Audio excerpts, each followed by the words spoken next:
अस्सलाम वालेकुम, मैं हूं मुनीज़ जहांगीर और आप देख रहे हैं प्रोग्राम स्पॉटलाइट। नाज़रीन, तहरीक इंसाफ की तरफ से एहतजाज के ऐलान के बाद हुकूमत ने भी कमर कस ली है। वज़ीर आज़म के मुशीर राना सनाउल्लाह ने कल हमारे ही प्रोग्राम में ये ऐलान कर दिया है कि इस एहतजाज को रोकने के लिए गिरफ्तारियों समेत तमाम एहतियाती इक़दाम किए जाएंगे।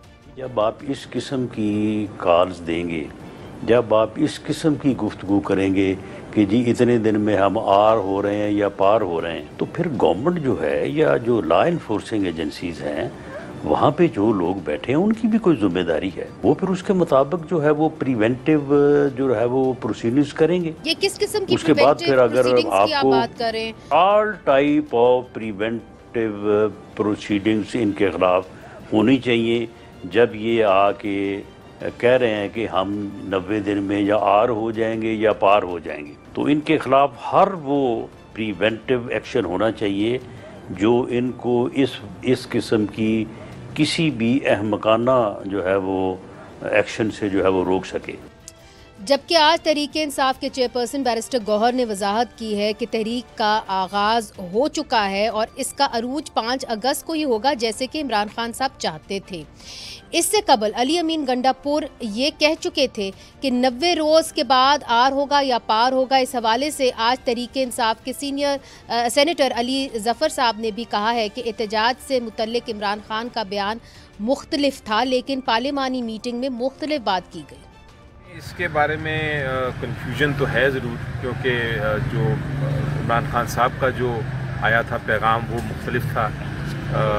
जिस चीज़ के लिए वो पार्लियामेंट्री मीटिंग हो रही थी वो मुख्तलिफ था। उसके बाद कुछ तब्दीलियाँ आई, तो हो सकता है स्ट्रेटजीज़ की आई, लेकिन मेरे पास उसकी क्लैरिटी नहीं है। दूसरी तरफ आज इलेक्शन कमीशन ने तहरीक इंसाफ के मेंबर कौमी असम्बली जमशेद दस्ती को जाली डिग्री की वजह से नाअहल करार दे दिया है, जबकि गवर्नर खैबर पख्तूनख्वा के प्रिंसिपल सेक्रेटरी ने वज़ीर आला के सेक्रेटेरिएट को खैबर पख्तूनख्वा के सेक्रेटेरिएट को ख़त लिखा है कि वो सूबाई असम्बली का इजलास जल्द अज जल्द तलब कर ले ताकि मखसूस नशिस्तों पर कामयाब उम्मीदवार हल्फ उठाकर सेनेट इलेक्शन में वोट डाल सके। याद रहे कि खैबर पख्तूनख्वा से सेनेट के 11 नशिस्तों पर इंतखाबात 21 जुलाई को नाजरीन होने हैं। तहरीक इंसाफ की अंदरूनी कशमकश और सेनेट इंतखाबात पर बात करने के लिए हमारे साथ मौजूद है तहरीक इंसाफ के सेक्रेटरी इत्तलात और मेंबर कौमी असम्बली शेख वकास अकरम साहब। बहुत बहुत शुक्रिया, आपने हमें ज्वाइन किया। सर, ये बताइए, ये 5 अगस्त और 90 दिन का क्या मामला है, क्या कशमकश है? अगर आपने 5 अगस्त को आपकी तहरीक अरूज पे होनी है तो 5 अगस्त को तो दिन ही सिर्फ 20 रह गए। देखें, ये कोई मामला नहीं है। जो खान साहब की ओरिजिनल इंस्ट्रक्शंस थी वो यही थी कि आपका नुक्ता अरूज जो है वो 5 अगस्त होगा। इस मूवमेंट का 5 अगस्त बीइंग सिंबॉलिक एज खान साहब was arrested on 5th of अगस्त। जो ये 90 दिन की चीज को लोग उठा रहे हैं, कुछ चाहते हुए, कुछ ना चाहते हुए, कुछ जाने कुछ अनजाने, वो एक मुनज़्ज़म साजिश के तहत है। वो जो हमारा लाहौर वाला एक इम्पैक्टफुल इवेंट था उसको ओवरशैडो करने के लिए ड्रामा शुरू हुआ है। बात यह है कि चीफ मिनिस्टर साहब ने एक तकरीर की है जिसमें उन्होंने इमरान खान साहब के 5 अगस्त वाले नुक्ता उरूज का जिक्र किया और कहा कि वही हमारा नुक्ता उरूज है। तकरीर खत्म करते हुए उन्होंने कहा कि इस मुल्क में सियासत करने का कोई फायदा नहीं है। जो हालात हमारे साथ हो रहे हैं, जिस तरह हमारी आवाजें बंद की जा रही हैं, जिस तरह लोगों को डिस्क्वालीफाई किया, 100 चीजें जो हमारे साथ हो रही हैं, तो आप लोग हाथ उठा के बताएं कि आप क्या चाहते हैं। आप इनकलाब चाहते हैं कि सियासत चाहते हैं? तो वो लोगों ने, जो मफहूम मैं आपको बता रहा हूँ, अगर बैठम नहीं, तो लोगों ने हाथ खड़े कर दिए। तो उसके बाद उन्होंने कहा कि मैं फिर 90 दिन देता हूँ। अपने आप से उन्होंने कहा कि मैं 90 दिन देता हूँ, उसके बाद हम फैसला करेंगे फिर हमने सियासत करनी है या नहीं करनी है। मगर उसका 5 अगस्त की तहरीक के साथ कोई ताल्लुक नहीं था। अब इन्होंने इस मौके को, उनकी आप तकरीर सुन लें, उन्होंने इस मौके को उठा के एक तमाशा शुरू हो गया। 90 दिन किड़े 90 दिन, 5 अगस्त से नुक्ता है रूज सब। फिर इसीलिए मैं आपसे ये पूछ रही हूँ कि आपकी अपनी जो चीफ ऑर्गेनाइजर हैं पंजाब की आलिया हमजा साहिबा, उन्होंने भी ट्वीट की। उन्होंने कहा कि जी अगर 5 अगस्त को अरूज पे मामला नहीं गया तो मैं तो इस्तीफा दे दूंगी। देखिए, ये कोई मीडिया तो नहीं कह रहा था, ये आपकी अपनी जो एक अहम रुकन है वो कह रही है। इंटरनल मामलात के हवाले से गुफ्तगू पे आज भी खान साहब ने निहायत सख्ती से, पहले भी कहा था, आज कुछ ज्यादा सख्ती से कहा है। एक तो कोई इंटरनल इशू मैं टीवी पे बैठ के डिस्कस, ऐसी इंफॉर्मेशन सेक्रेटरी मैं नहीं कर सकता। अगर कोई और ये गैर जिम्मेदारी का मुजाहरा करता है तो लेट देम डू इट। देखें, जो रेजिग्नेशंस होते हैं ये आपकी जाती डिस्क्रेशन होती है। ये सियासत में बहुत से लोग रेजिग्नेशन ऑफर करते हैं। अगर कोई करना चाहता है तो उनकी जाती ख्वाहिश है, हम उसके ऊपर कोई बात नहीं कर सकते। मैं तो किसी मेंबर के हवाले से बात नहीं कर सकता, तो वो सब लोगों का जाती अगर वो फैसला है। देना चाहती है इस्तीफा तो दे दे फिर। देखिए, ये तो लोगों के जाती फैसले, मैं तो कुछ नहीं कह सकता ना जी। वो इमरान खान साहब की वजह से इस पार्टी के अंदर लोग शामिल हैं, मेरी आपकी या किसी और की वजह से तो नहीं है। ठीक है। तो जो लोग, हाँ, तो ये जाती, ये लोगों के इंटरनल इश्यूज हैं, ये मेरे ख्याल मीडिया पे हमें लाने ही नहीं चाहिए। और जी खान साहब की अब तो क्लैरिटी से इसके ऊपर आज रीडायरेक्टेड टुडे। सर, अब बात यह है कि जो 5 अगस्त को आप कह रहे हैं कि अरूज पर मामलात होंगे, आपका अपना लाएमल क्या होगा? हमने आपका लाएमल देखा 26 मैं नवंबर को। आपको, मेरी बहन, मैं आपको बताऊं, पता क्या, हमने लास्ट इवेंट भी उसको इसलिए मोहतात रखा, लोगों से शेयर नहीं किया। एक तो लोगों का एतराज था कि जी एमएनए एमपीए कितने होंगे ने जी। हमने कहा जी इस दफा अपना वर्कर ना तंजीम ना वोटर को इन्वॉल्व करेंगे, सिर्फ एमएनए एमपीए अपनी गड्डियां कटो, अपने हल्के तो भी बंदे नहीं लेके आए और काफिला लेके आप जाएं। लाहौर की सड़कों के ऊपर 9 मई के बाद पहली दफा 500 गाड़ी जो है वो खान के झंडे के साथ, खान के नुमाइंदों के साथ नारे मारते हुए वो गए और वहां पे इवेंट करके वापस आ गए, जिसको आज खान साहब ने सराहा। आपने देखा कि खान साहब ने उस इवेंट को सराहा, खान साहब ने पार्लियामेंटेरियंस को और जो चीफ मिनिस्टर ने उसकी क्यादत की, सबको सराहा। अलीमा बाजी ने आज बार वो पैगाम जो है जी वो बताया, उन्होंने इत्मीनान का इजहार किया। सो कहने का ये मकसद है, इसी किस्म के इवेंट हर सूबे की तंजीम ने प्लान करके सेक्रेटरी जनरल ऑफिस को सबमिट कराने थे। आई एम श्योर कि वो सारे सबमिट हो चुके हैं। इवेंट्स हर सूबे में होंगे और वो इवेंट्स हर जिले में होंगे और उसके बाद वो चलते चलते 5 अगस्त को किसी मेन इवेंट तक पहुंच सकते हैं। मैं डिटेल इसलिए नहीं बता सकता, अच्छा ठीक है, और आई पहले भी हमने अंडरस्टैंड। इसलिए रखा कि फिर बंदे उठाए जाते हैं, CCD, CTD, police, special branch, they start picking up people. ठीक, जिस दिन फेयर लाहौर हम एनफ। जा रहे थे, आप जिस दिन लाहौर हम जा रहे थे उस दिन मेरे जिले में से, मेरे हल्के में से 9 बंदे उठाए, मेरे अपने नहीं, किए और मेरे फेयर इनफ, मेरे आपकी घर बात में। मैं समझ गई हूँ और यकीनन ये बात भी दुरुस्त है कि आपके लोगों को इस तरह प्रिवेंटिव डिटेंशन के तौर पे उठाया जाता है। अगर सेनेट इलेक्शंस की तरफ आ जाएं, चूंकि आप भी खैबर पख्तूनख्वा के मामलात को अच्छी तरीके से देख रहे हैं, सेनेट इलेक्शंस के हवाले से मैं आपके, देख नहीं रहा, मैं देख नहीं रहा, बहसीयत इंफॉर्मेशन सेक्रेटरी मुझे इल्म जरूर हो जी सकता इल्म है, जरूर है आपको, देख तो नहीं रहा। उम्मीदवार आपके कौन होंगे सेनेट इलेक्शंस में, ये भी अभी वाजे नहीं हो रहा। देखिए, वो जो मैं आपको बताता हूँ अभी, एज वी स्पीक, बहनें और जो लोग मिले हैं, they are on their way back. वो कुछ देर में पहुंच जाएंगे। खान साहब ने डायरेक्शंस दे दिए हैं और वाज़े तौर के ऊपर खान साहब को सारे लोगों के नाम जो है वो भेज दिए गए थे और खान साहब ने वो नाम भी उसमें से फाइनल कर लिए हैं। और वो क्या है, जब वो मैसेज हमारे पास ऑफिशियली पहुंच जाएगा उससे पहले शेयर नहीं कर तो सकते। हतमी तौर पे अभी तक कोई ऑफिशियल लिस्ट जो गर्दिश कर रही है सोशल मीडिया पे वो दुरुस्त नहीं है। जी नहीं, वो दुरुस्त नहीं है, वो ओके। दुरुस्त नहीं है। खान साहब ने दूसरी बात ये की है कि इलेक्शन लड़ना किस तरीके से सेनेट का, इसका फैसला चीफ मिनिस्टर अपनी पार्लियामानी पार्टी को बुला के आपस में तय कर लें। नहीं, JUI-FA के साथ आप मिलके लड़ेंगे, क्योंकि JUI-FA का अभी जो मसला है वो PTI के साथ नहीं है। जो हमें नजर आ रहा है बज़ाहिर देखिए, ये है पार्लियामानी कि पार्टी, अली अमीन गंडापुर साहब के साथ है। अली अमीन गंडापुर साहब और पार्लियामानी party, according to the instructions, जो कि मुझे 1-2 चीजें टेलीफोन पे मैंने आते हुए दोस्तों से पूछी कि यार कोई जनरल बात तो मुझे बताओ, जब पहुंच जाओगे फिर तो हमारा SOP है मुर्जा, हम लिखते हैं, पहले जो मैसेज लेके आता है वो हमें लिख के देता है, ताकि कल ये ना हो कि तुमने क्या कहा था और मैंने क्या कहा था। खान की डायरेक्शन लिख के वो देते हैं। अच्छा, ठीक है जी, तो वो यहाँ हमें जब तक लिख के नहीं देते। बट मैं आपको अंदर की थोड़ी सी ये बता देता हूँ कि खान साहब ने ये कहा कि वो लड़ना किस तरीके से है, इसका फैसला चीफ मिनिस्टर और पार्लियामानी पार्टी बैठ के कर लें। ठीक है जी, कि किस तरीके से इलेक्शन लड़ना चाहते हैं, मिलकर लड़ना चाहते हैं, फैसला वो खुद कर लें। बाकी उम्मीदवार जो हैं उनका खान साहब ने बता दिया है। वो जो बताया है वो जब वो लोग आएंगे तो वो खुद अनाउंस कर देंगे, क्योंकि वो जिसके जिम्मे लगा है वो ज्यादा मुनासिब है। वरना आपको पता है हमारी पार्टी में ये फिर की होता है, कल पहले करना लेना या बाद में करना लेना। ये आपने बड़ी दिलचस्प बात कही है कि लिख के आप लोग जो है एक दूसरे का मैसेज रखते हैं ताकि कोई भी गलत फहमी ना हो, किसी पर गलत इल्जाम ना आए। अच्छे थे, तो पता है बंदे 80 मिनट बाद तू कॉम्प्रोमाइज है, तू गद्दार है, तू फलाना है, टींगड़ा, ये तो फिर सोशल मीडिया में नया तमाशा शुरू हो जाता है। हाँ, ये तो आपने दुरुस्त कहा। अब ये बताइए, अली अमीन गंडापुर साहब जो हैं वो अपनी सीट पे कायम दायम है या उनको भी कोई खतरा है? मौलाना फजल रहमान साहब कहते हैं तब्दीली आए, मगर तब्दीली PTI अपने अंदर से लेके आए। नहीं, मौलाना कौन होते हैं कि पाकिस्तान तहरीक इंसाफ के इंटरनल मामला पे बात करने वाले। He has no capacity of standing to talk about the internal matters, और ना हमें वो मशवरा दें। मशवरा उनको अपनी तंजीम को देना चाहिए जो अपनी सारी सीटें हार गए और उनको बलोचिस्तान जाना पड़ा। He should talk about that. हमारे मामला में मेरे ख्याल में परहेज करें तो बेहतर है। इंडिपेंडेंट पार्टी हैं हम सारे, अभी तक जो है इसमें कोई ऐसी चीज़ नहीं है। पाकिस्तान तहरीक इंसाफ की हुकूमत कायम दायम है और उनका वज़ीर आला कायम दायम है, because Khan wants him there, so he is there. End of the story. Sheikh Waqas Akram साहब, बहुत शुक्रिया, आपने हमें ज्वाइन किया और बड़ी दिलचस्प बात आपने हमें बताई है कि जब आप एक दूसरे को पीटीआई के अंदर मैसेजेस देते हैं तो आप लिख के देखते हैं, क्योंकि इतना सख्त मिसट्रस्ट है, लैक ऑफ कॉन्फिडेंस है पार्टी के अंदर, ताकि प्रूफ रहे कि जी इसने मुझे ये कहा था। नाजरीन, इधर एक छोटा सा वक्फा लेते हैं, वक्फे के बाद एक और बड़ा दिलचस्प सेगमेंट हमने तैयार किया हुआ है और तमाम पार्टीज उसके अंदर शामिल हैं। वक्फा लेते हैं, वक्फे के बाद हाजिर होते हैं। वेलकम बैक नाजरीन। खैबर पख्तूनख्वा के सेनेट इलेक्शन के हवाले से जोड़ तोड़ जारी है।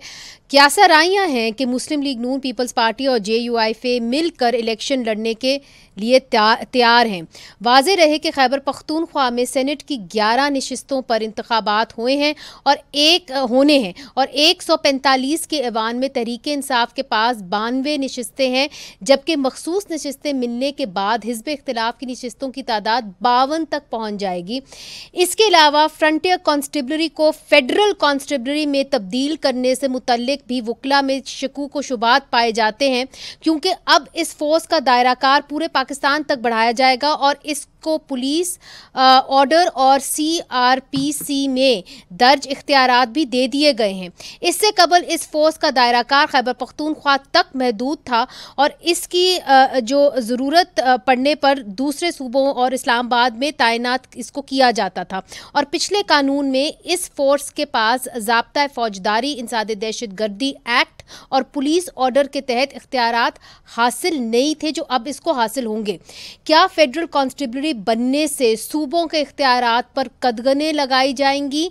इस हवाले से बात करने के लिए हमारे साथ मौजूद है नफीसा शाह साहिबा, रहनुमा पाकिस्तान पीपल्स पार्टी और मेंबर कौमी असम्बली, खेलदास कोहिस्तानी साहब, वफाकी वज़ीर मुमलिकत बराए मजहबी अमूर और रहनुमा पाकिस्तान मुस्लिम लीग नून, और आफ्ताब आलम साहब, सूबाई वज़ीर कानून। सबसे पहले आपकी जानिब आफ्ताब आलम साहब, सेनेट के इलेक्शंस के ऊपर अगर हम बात करें तो अब तो ख़त लिख दिया गया है, गवर्नर को भी ख़त लिखा गया है, चीफ मिनिस्टर को भी ख़त लिखा गया और इलेक्शन कमीशन ने लिखा है कि आप जो सेशन है अपना प्रोविंशियल असम्बली का वो फिल फॉर बुलाएं ताकि मखसूस नशिस्तों के ऊपर हल्फ लिया जाए और फिर हम सेनेट के इलेक्शंस की तरफ जाएं। तो क्या आप अब ये जो अपना सूबाई असम्बली का सेशन है वो बुलाने जा रहे हैं? जी बिस्मिल्लाहिर्रहमानिर्रहीम, बहुत शुक्रिया। या कनाबुदो व या कनस्ताइन।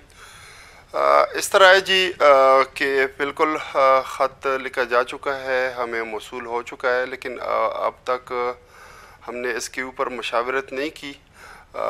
इंशाल्लाह देखेंगे, कल तक हो सकता है इसके ऊपर कोई फ़ैसला आ जाए हमारी चीफ मिनिस्टर साहब और हमारी लीगल नहीं, आपका इरादा है कि सूबाई असम्बली का आप इजलास बुलाएं?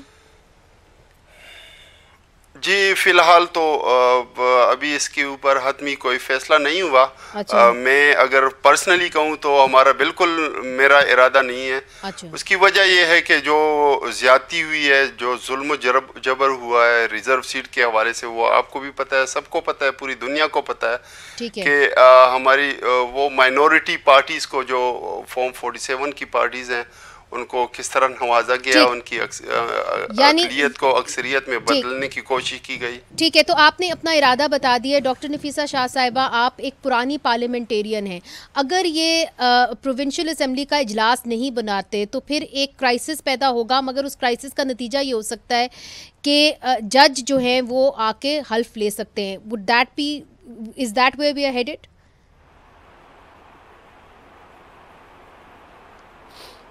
देखिए, अब वो तो कानूनदान बताएंगे कि इसकी लीगल पोजीशन क्या है, लेकिन यकीनन ये महाज़ाराई की तरफ जाएगा। और माजी में भी आपने देखा कि कई दफ़ा PTI ने अपनी ही हुकूमतों को डिज़ोल्व किया। माजी में पंजाब हुकूमत को उन्होंने डिज़ोल्व किया, KP हुकूमत को उन्होंने डिज़ोल्व किया।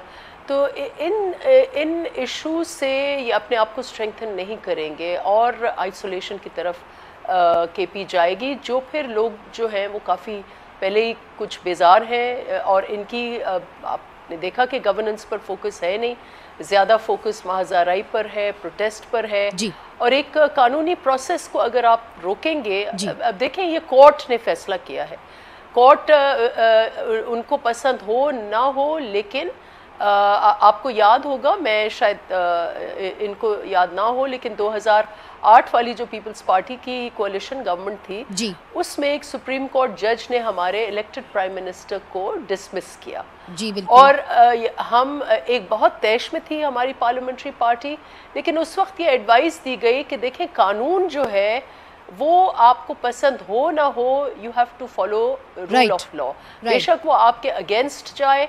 अगर हम जुडिशरी को डिनाई करेंगे, नहीं करेंगे, तो फिर वो सिस्टम बहुत कमज़ोर होगा। तो इसलिए I would really advise them कि आप चलने दें, निज़ाम को चलने दें, क्योंकि ये चीज़ जो है ये महाज़ाराई की तरफ जाएगा और फिर ज़्यादा केपी जो है वो आइसोलेशन में चली जाएगी जी। खेलदास साहब, डॉक्टर नफीसा शाह साहिबा ने एक अच्छा एग्जाम्पल दिया पाकिस्तान पीपल्स पार्टी के हवाले से, मगर अब अगर सेनेट इलेक्शंस की बात करें तो पाकिस्तान मुस्लिम लीग नून इस उम्मीद से है कि मौलाना फजल रहमान और पाकिस्तान पीपल्स पार्टी के साथ आप मिल के कोई ना कोई अंडरस्टैंडिंग कर लेंगे, जिसके नतीजे में जब इलेक्शन ख़त्म हो जाएगा तो आपके पास 2/3 अक्सरियत आ जाएगी सेनेट में। तो क्या मौलाना आपके साथ राज़ी हैं, खुश हैं, आपके साथ चलने को तैयार हैं?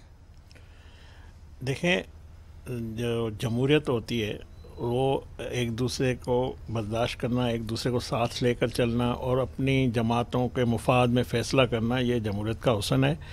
और ये हम तीनों पार्टियों के मुफाद में है कि हम इलेक्शन अपोजिशन है वहाँ पे, तो अपोजिशन मिलके लड़ें ताकि जो हमारा मुखालिफ है उसको ज़्यादा से ज़्यादा हम शिकस्त दें और ज़्यादा से ज़्यादा हम फ़ायदा लें। नहीं, मगर इसके अंदर मौलाना फजल रहमान आपके साथ आएंगे कि नहीं आएंगे, ये बहुत बड़ा सवाल है। देखें, मौलाना फजल रहमान साहब एक ज़ीरक सियासतदान है। उन्होंने 26वीं आइनी तरमीम में जो तहफ़्फ़ुज़ात किए या जो अपना नुक्ते नज़र दिया, हमने उनको तहफ़्फ़ुज़ात को दूर किया और वो हमेशा दलाइल से बात करते हैं। अभी भी हमारी क़यादत जो सीनियर रहनुमा है, हमारा डेलीगेशन गया है, पीपल्स पार्टी का डेलीगेशन गया है और हमारे में काफ़ी तीनों पार्टियों में हम मांग ये है कि हम एक दूसरे के साथ मिलकर और एक दूसरे के जो कैंडिडेट है उनको जितवाएं, उनको कामयाब करवाएं और इंशाल्लाह ये कामयाब होगी। और इसमें कोई, मैं समझता हूँ किसी के हक़ में ये नहीं है कि हम साथ ना मिले। तीनों पार्टियों के हक़ में ये है, तीनों के मुफाद में और तीनों को आगे बढ़ने के लिए और आगे जो KPK में जो अपोजिशन है, जो हुकूमत को हम टफ टाइम दे, उसके लिए हम इकट्ठे हैं। अच्छा, आफ्ताब आलम साहब, मौलाना फजल रहमान के साथ आपकी कुछ कुर्बतें तो हो गई थी, अब ये जो सेनेट इलेक्शंस है इसके अंदर ये वाजे हो गया है कि मौलाना फजल रहमान पाकिस्तान पीपल्स पार्टी और PMLN के साथ ही चलेंगे?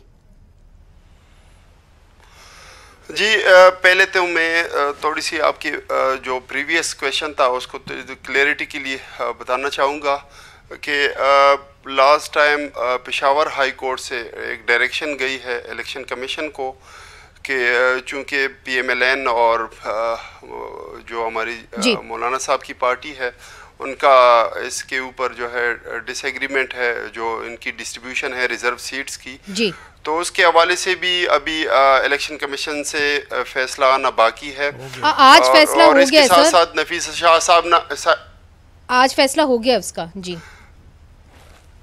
अच्छा जी, अच्छा, इसके साथ साथ रूल ऑफ लॉ की बात की तो मेरे ख्याल में हमारे कायद जो हैं उससे ज़्यादा रूल ऑफ लॉ का एहतराम करने वाले तो मुझे नहीं लगता कि पाकिस्तान में कोई हो और या हिस्ट्री में कोई गुजरे हों।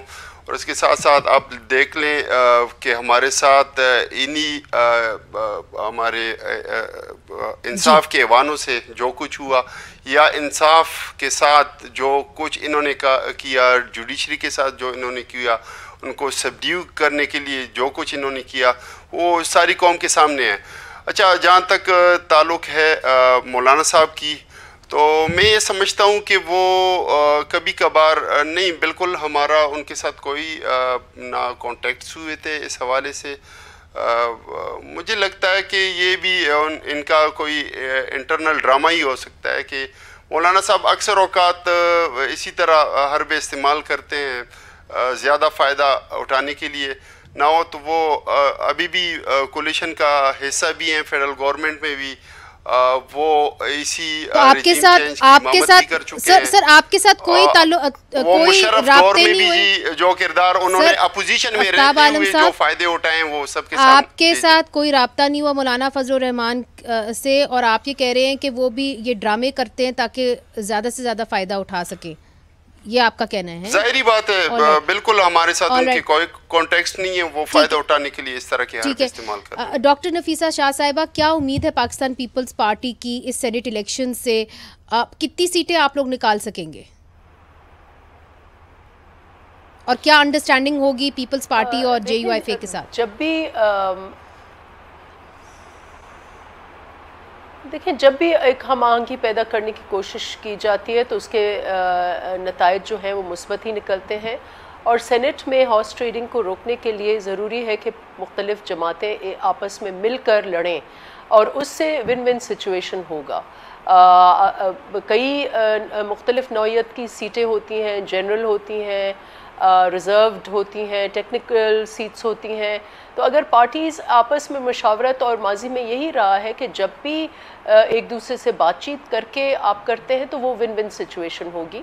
तो आई एम श्योर कि अगर ये सब जमातें मिलकर लड़ेंगी इलेक्शन, जो बातचीत हुई है, तो उससे मेजॉरिटी आ जाएगी जो हमारी रूलिंग पार्टीज़ हैं। हम तो खैर नॉट अ रूलिंग पार्टी, लेकिन in support of the government. जी, तो ये बात अब मेरा ख्याल है वाज़े हो गई है कि पाकिस्तान मुस्लिम लीग नून, पाकिस्तान पीपल्स पार्टी और JUIF जो सेनेट के इलेक्शंस हैं शायद मिल के खैबर पख्तूनख्वा से लड़े।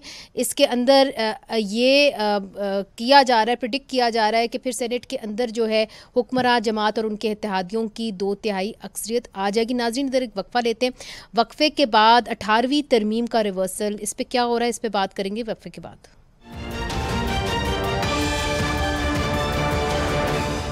वेलकम बैक नाजरीन। एक अहम ऑर्डिनेंस पास हुई है जिसके नतीजे के अंदर फ्रंटियर कंस्टेबलरी को तब्दील करके फेडरल कंस्टेबलरी बना दी गई है, जिससे सूबों के इख्तियारात पर कदगने लगेंगी।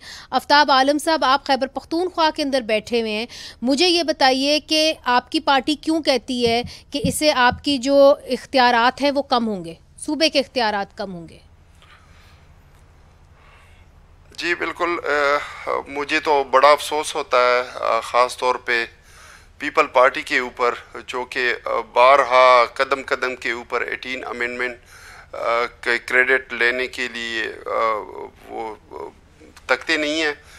लेकिन अनफॉर्चुनेटली ये जिस तरह आपने देखा जुडिशरी को इन्होंने पैरालाइज किया और एक parallel judiciary, parallel force, constitutional, मैं तो कहूँगा अनकॉन्स्टिट्यूशनल बेंचेस की शक्ल में जो है वो क्रिएट किए गए हैं। और जिस तरह ये रिज़र्व सीट्स का फैसला आया जिसमें रिव्यू 13 जजेस के रिव्यू को 12 जजेस या उससे भी कम के पैनल ने जो है वो रिव्यू किया, तो इसी तरह इन्होंने ये फेडरल कांस्टेबलरी में बदल के हमारी, चूंकि ये प्रोविंशियल बेसिकली ये फाटा एरिया और हमारे सेटल डिस्ट्रिक्ट्स में जो टेंशन हुआ करता था ब्रिटिश दौर में, तो उसके लिए क्रिएट की गई 1915 में।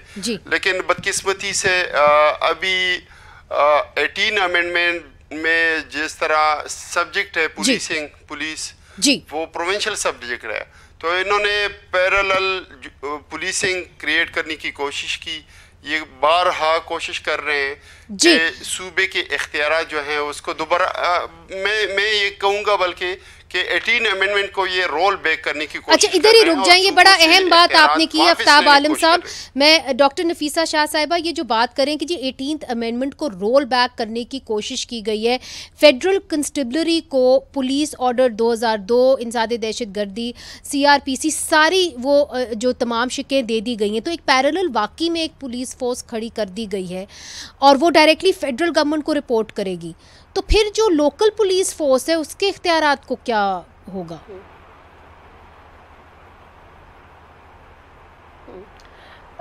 देखिए, ये सबसे पहले तो पीपल्स पार्टी उसूली जो है वो ऑर्डिनेंसेस के हम ख़िलाफ़ हैं कि आप ऑर्डिनेंसेस, लेकिन ऑब्वियसली पार्लियामेंट रिसेस पीरियड में है तो ये किया गया है।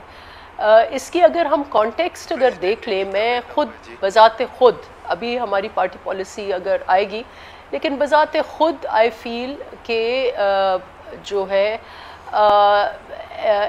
इस किस्म की ऑर्डिनेंसेस जो हैं, जो सूबों के अख्तियारात और जो सूबों का मैंडेट है उसको इम्पिंज करे, वो अगर ज़रूरत पड़ी भी तो पार्लियामेंट के बहस, पार्लियामेंट्री कमेटी या प्रोसेसेस के बगैर ये कदम नहीं होना चाहिए। लेकिन हमें पस मंज़र देखने की ज़रूरत है। आप मुझे बताएं कि कितनी दफ़ा पूरा पुलिस फोर्स लेकर जी एक सूबे का वज़ीर आला आके कैपिटल पर चढ़ाई करता है। ये कॉन्टेक्स्ट है। और आपको पता है कि जो कैपिटल इस वक्त वफाक का इशू ये है कि while I am an advocate of the 18th amendment, I also think कि वफाक जो है उसकी हदें इस्लामाबाद नहीं होनी चाहिए। अच्छा। वफाक के एनफोर्समेंट पावर्स जो हैं कहीं ना कहीं उनके या तो पार्टनरशिप हो between the provinces and the federation, मगर वो एफसी के जरिए, रेंजर्स के जरिए नहीं थी डबल एज स्वॉर्ड डॉक्टर साहिबा। इसमें डबल एज स्वॉर्ड ये हो सकता है, मैं थोड़ा बात करूं, डबल एज स्वॉर्ड ये हो सकता है कि they can be confrontation between two different forces and we don't want that. तो आई थिंक के वफाक अगर ये कर रही है ऑर्डिनेंस, तो इस पर बहुत सोच विचार करके पार्लियामेंट में बहस करके फिर ये कदम लेके आना चाहिए। लेकिन इसका इस वक्त पर्सपेक्टिव ये है कि जब आप एक तसलसल के साथ वफाक पर आके चढ़ाई करेंगे, आप डी चौक पे आके चढ़ाई अपने पुलिस फोर्स, या तो ये खुद प्रोटेस्ट करें ना, इनके वर्कर्स प्रोटेस्ट करें, लेकिन अगर आप पूरी मोबाइलों के साथ, पुलिस मोबाइल्स के साथ, SPDIGs के साथ, SHOs के साथ आप वफाक पर आएंगे, तो फिर ये unfortunately this is a knee jerk reaction, may not be the best way, लेकिन I think कि ये उसका रिस्पॉन्स है। मगर जो आपने एक बात की है खेलदास कोहिस्तानी साहब, इसको मैं रिस्पॉन्ड करना चाहूंगा। मैं आऊंगी आफ्ताब आलम साहब। देखिए, मुझे खेलदास साहब को भी तो इंक्लूड करना है ना, हमारे प्रोटेस्ट में शरीक हो। जी जी, मैं आपकी जाने पाऊंगी, क्लोजिंग कमेंट आपको ही दूंगी। खेलदास साहब, जो नफीसा साहिबा कह रही हैं, अगर ये इतना इम्पोर्टेंट था तो आप पार्लियामेंट में जाके आप इसके ऊपर कानून साजी करते, क्या ज़रूरत थी ऑर्डिनेंस लाने की? और आपके तो मुंह नहीं थकते थे जब इमरान खान के दौर के अंदर आप कहते थे ये ऑर्डिनेंस फैक्ट्री इन्होंने चलाई हुई है। Why bring in ordinance? देखें, बिल्कुल नफीसा शाह साहबा सही कह रही हैं, आप भी एतराज़ कर रही हैं, मगर ये पार्लियामेंट का ये कोई गैर आइनी काम नहीं है। जो भी हम गैर जमहूरी तो है, आप खुद कहते थे बकौल आपके। देखें, कुछ चीज़ें जो है, जो सिक्योरिटी के हवाले से या कौमी सलामती के हवाले से या कोई इस तरह की, जो ये एफसी को हम नया इदारा नहीं बना रहे, हम उनको जो जवान जिन्होंने कुर्बानियाँ दी हैं, जदोजहद कर रहे हैं, उनकी अगर तनख्वाहें बढ़ा रहे हैं, उनको बेहतर कर रहे हैं, या हमें अगर कहीं पे सलामती के हवाले से या कहीं पे भी फोर्सेस की ज़रूरत है, तो इसमें क्या कोई 18वीं तरमीम, पुलिस क्या करे? मैं समझता, उसको पैकअप करके घर भेजे। पहली बात मैं आपको यकीन, मुनीज़ मैं आपको बताऊं, पीपल्स पार्टी के होते हुए मुस्लिम लीग नून जो 18वीं तरमीम हमने सब ने मिलकर लाई, सब ने बड़ी जदोजहद के बाद लाई, इस पे कोई आंच नहीं आएगी। आंच आनी थी इमरान खान साहब के दौर में, जब वो 18वीं बिल में क्या हुआ सर? उसमें कोई ऐसी बात नहीं, कोई देखें, अच्छा। जो भी बिल है, अगर सिंध असेंबली का इख्तियार है वो अपना कोई भी कानून साजी करे, KPK के पास इख्तियार है, पंजाब के पास है, बलूचिस्तान का इख्तियार था, उन्होंने पास किया। अगर कोई सूबा कानून साजी करता है कोई भी, उस पर भी मैं बताऊं, कोई 18वीं तरमीम में, मैं कहता हूं आंच आने हमने नहीं देंगे, हम नहीं देंगे। 18वीं तरमीम के खिलाफ PTI है, इनका लीडर है जो बात करता था। मगर सर, इसके अंदर बलूचिस्तान के अंदर आपके JUI फे ने ही इसको अदालत में चले गए, माइंस एंड मिनरल्स को उन्होंने जो है चैलेंज कर दिया। लश्कर रहसानी जो पीपल्स पार्टी से जुड़े हुए हैं, वो उन्होंने भी चैलेंज कर दिया। JUIF एक जमात है, उनकी अपनी पॉलिसी, एक नुक्ते नज़र है, ये जमहूरियत है, वो कर सकते हैं अगर किसी भी मामले में उनको। मगर मैं यकीन दिलाता हूँ एक पॉलिटिकल वर्कर के, 18वीं तरमीम के किसी भी शिक को कहीं से आगे पीछे कोई नहीं करेंगे। आफ्ताब आलम साहब, आप कंक्लूडिंग रिमार्क्स आपके लिए। जी देखिए, मैं ये समझता हूँ कि अजीब सा ये मजाक कर रहे हैं कि एक तरफ कह रहे हैं कि हम 18वीं तरमीम के ऊपर कोई आंच नहीं आने देंगे, उनका क्रेडिट लेने की कोशिश कर रहे हैं। दूसरी तरफ पुलिस को एंटी रॉयट, ये देखें, ये इसमें कोई दो राय नहीं है कि ये सिर्फ और सिर्फ पाकिस्तान तहरीक इंसाफ के इस तहरीक को, जो हमारी कॉन्स्टिट्यूशनल राइट है प्रोटेस्ट करने का, उसको दबाने के लिए एक बहुत बड़ा हरबा है। और मैं ये समझता हूँ कि इसके साथ इनको जो इन्होंने फेडरल कंस्टेबलरी की ऑर्डिनेंस इंट्रोड्यूस की है, तो उनको सीआरपीसी के पावर जिस तरह आपने बताया और एटीए के पावर्स भी जो है उनको दे दिए जाएंगे, जो कि इससे पहले उनके साथ कोई पावर्स नहीं थे, सिर्फ और सिर्फ पुलिस की असिस्टेंस के लिए ये इस्तेमाल होते थे, लॉ एंड ऑर्डर के लिए। लेकिन बदकिस्मती से देखें, मैं यही कह रहा हूँ कि एक तरफ खान साहब ने जब फॉरेन इन्वेस्टमेंट और इंटरनल इन्वेस्टमेंट के हवाले से कराची में पोर्ट सिटी है हमारी, वहाँ पे कंक्लूड कर दीजिए, मेरा वक्त बिल्कुल खत्म हो गया है। तो वहाँ पे यही पीपल पार्टी वालों ने वावेला मचाया कि ये 18वीं तरमीम और सूबे के इख्तियारात में जो है इन्फ्रेंच करने की कोशिश कर रहे हैं। लेकिन बदकिस्मती है, देखिए ये सारे मामला जो हो रहे हैं, आपको पता है ये एक तसलसल है। 63A में अमेंडमेंट जिसमें फ्लोर क्रॉसिंग को जो है वो जायज करार दिया गया, उसके बाद जो है जिस तरह मंडी लगी, जिस तरह हमारे चले, बहुत बहुत शुक्रिया आफ्ताब आलम साहब, आपने हमें ज्वाइन किया। I am so sorry Aftab साहब, मेरा प्रोग्राम का वक्त बिल्कुल ख़त्म हो गया है। नफीसा शाह साहिबा, आपका भी बहुत बहुत शुक्रिया। खेलदास साहब, आपका भी बहुत बहुत शुक्रिया। नाजरीन, मुनीज़े जहांगीर को आज के लिए इजाज़त दीजिए। खुदा हाफिज़।